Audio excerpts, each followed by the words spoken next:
We are Emily and Justin Baldoni. We are parents of a 6-year-old and a 3.5-year-old. We recently moved to Ojai, California, really enjoying that kind of change of pace and lifestyle. I wanted to talk about art, since you both are artists, and how it's reflected in society and how it's used in the industry. So for example, I just noticed through watching a lot of shows and listening to different music, and Robert and I talk about this all the time, how much art currently reflects toxicity and unhealthy behaviors in relationships.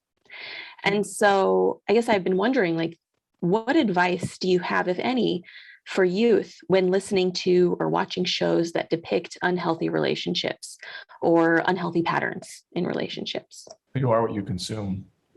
I mean, that's how we learn. That's socialization. Yeah.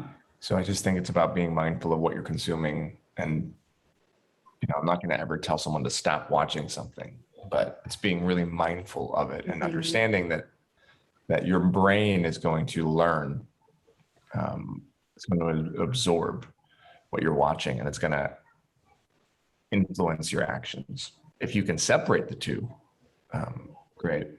If you can't, then just be really mindful of what you're consuming, because you end up becoming what you consume, I think. Yeah, I mean, I just keep thinking it must be hard to be a young person today because they really are so You're still young. We're still kind of young. We're not like very old. sweet. Yeah, but actually young people that are surrounded by this media today and social media. Yeah.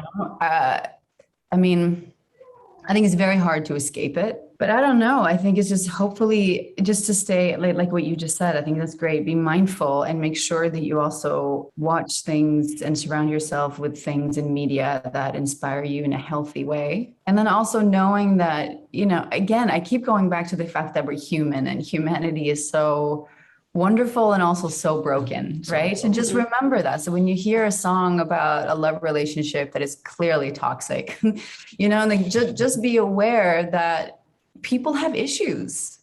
People have trauma. People have baggage, and we all deal with it in very, very, very different ways.